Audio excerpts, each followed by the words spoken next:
Dear students, তোমরা যারা NEET এবং জেই মেইন অ্যাডভান্সের জন্য প্রিপারেশন নিচ্ছ, তো তোমাদের জন্য একটা ছোট্ট ট্রিকটা হচ্ছে লংগিটিউডিনাল ওয়েভ বা সাউন্ড ওয়েভের জন্য তোমরা জানো যে কোথায় কম্প্রেশন পয়েন্ট অথবা কোথায় রিয়ারফ্যাকশন পয়েন্ট তৈরি হয়। তো এটা এমনি ম্যাথমেটিক্যালি আমরা জানতে পারি, ম্যাথমেটিক্যালি এটা দেখা যায়।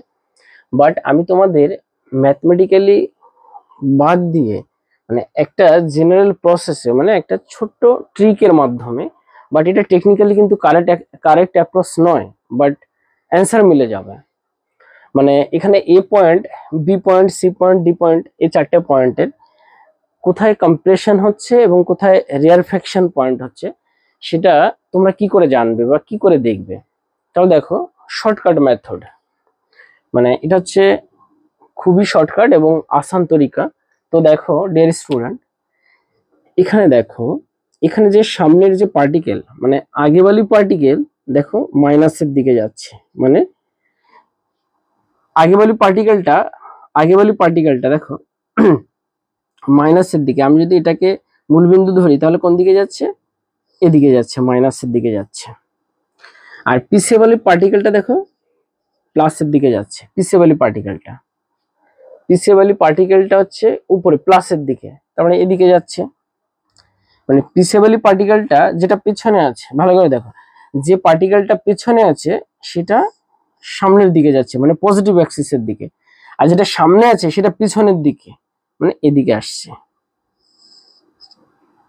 বুঝা গেল? তাহলে দেখো কম্প্রেশন মানে কি? যেখানে ডেনসিটি বেশি।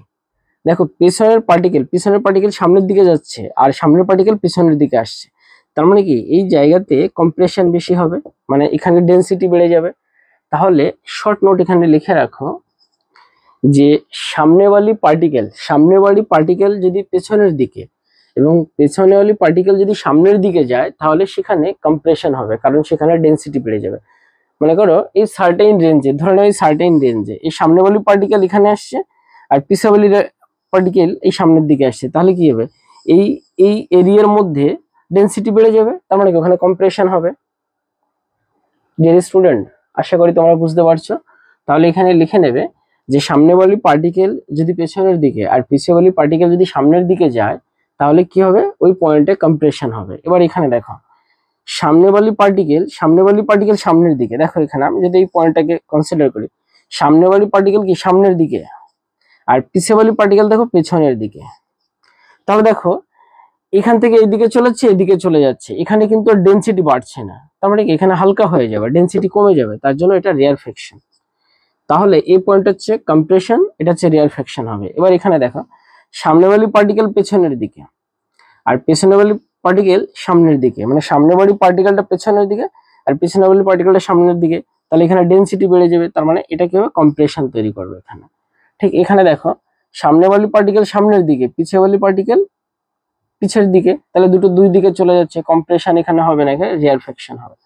তো ডিয়ার স্টুডেন্ট, আশা করি বুঝতে পারছো। ভেরি শর্টকাট লিখে নাও যে সামনেওয়ালি পার্টিকেল পিছনের দিকে আর পিছেওয়ালি পার্টিকেল যদি সামনের দিকে যায় তাহলে কম্প্রেশন হবে, আর সামনেওয়ালি পার্টিকেল যদি সামনের দিকে আর পিছেওয়ালি পার্টিকেল যদি পিছের দিকে যায় তাহলে কি হবে? সেখানে রেয়ারফ্যাকশন হবে।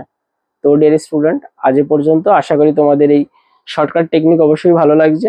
ওকে, বেস্ট অফ লাক।